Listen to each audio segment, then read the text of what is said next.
large furniture manufacturer down in North Carolina who had plants in several states. It became clear to me that there was a glass ceiling and I could only go so high. And I didn't know if that was because I was gay or because I was Jewish.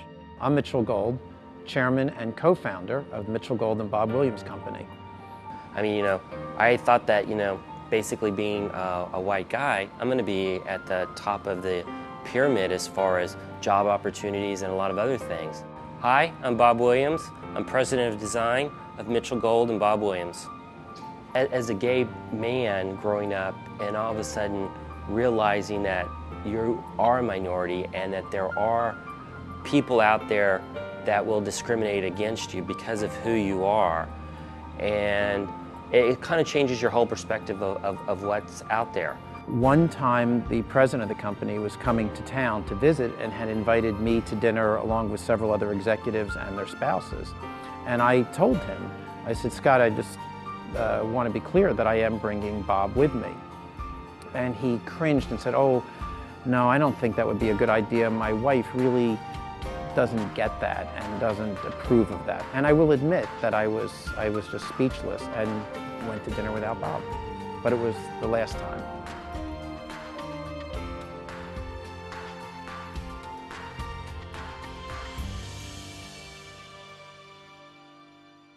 What I find interesting is when you have a company that is not diverse, that is not open to people, that's just a small symptom of the way they treat everybody.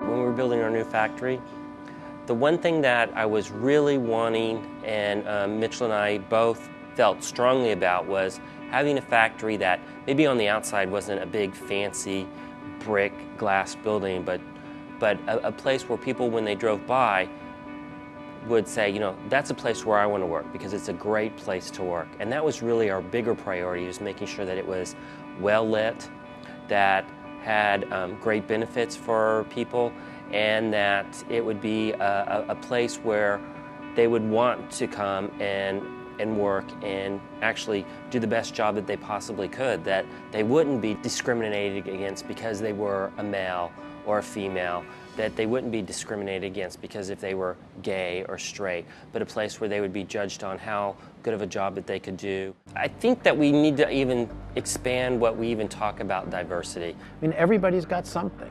We have people that smoke. We have people that eat too much.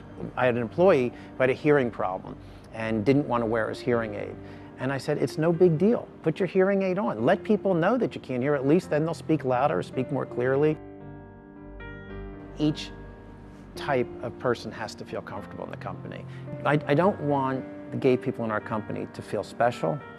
I don't want them to feel separate. And it's important to Bob and I that straight people don't feel threatened because the company is run by two gay guys. I want it to be, everything should just be a smooth flow. And again, I think that's how we can set the best possible example. And in terms of recognition, I grew up in a family where we didn't start off doing something because it was going to get us recognition. It really was about doing the right thing. I think I've become a lot more open-minded towards, rural North Carolina. It is an example for me. I live in New York City. I grew up in the New York City suburbs, and I think, we have a perception of what things might be like outside of New York. Hi, I'm Ed Custer, the Hospitality Account Director for Mitchell Gold Bob Williams.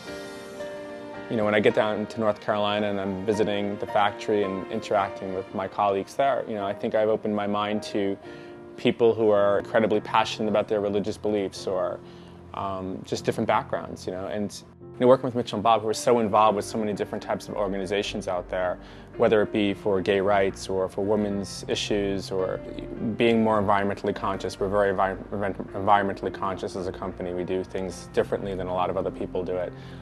Anything out there, we're so involved with so many different social issues. Really has opened my mind to be more active as well myself. Yeah, as a woman working for this company, I don't feel that my gender has any correlation to my performance, my evaluations, my relationships with other coworkers, and that's something that is very different in other organizations, something I didn't realize, but it's subtle but important. My name is Maria Thompson, and I am the store manager for the Soho store in Manhattan. Our customers really appreciate that we're a brand with depth. Those things play a big role in a customer's decision to go with Mitchell Gold & Bob Williams, I think, in addition to great quality and delivery and all of those things. Our customers are diverse. So if we don't understand the diversity of our customers and understand their needs and how they live, it makes it very hard to be successful. Yeah, no, it was great. I mean, we sent that letter out to everybody telling them how we were going to get married. And are you still going to do it, but maybe in Massachusetts or Connecticut? Yeah, we're still talking about it. You know, we were really looking forward to doing it in California, being Christopher's family is there, and Chris always really wanted the, beach type of wedding, so, we'll have to think about doing it in the Berkshires now. or doing it in Massachusetts on the coast, or exactly. in Provincetown, yeah. Growing up in the South, the one rule that was always pounded into me was, treat others the way that you want to be treated. And I think that sometimes in the workplace we forget that, especially as adults as we get older. And I think that's important. It really should be like the golden rule that every corporation, every company, every factory should do. I don't think that LGBT issues are the final frontier of diversity. I'm hoping that it will be the thing that really says to America that we have to stop discriminating against people. Part of the American dream is if you work really hard, you can be all that you can be. But unfortunately, I think immigrants in America will be the next frontier that we have to cross. I don't think we're done. No, I don't think we ever will be done. I think diversity is one of those things that's going to change through time. It's one of those things that there's always going to be something new and different in the workplace that people may not normally have been exposed to. So yeah, I think it's really important to continue to speak about diversity.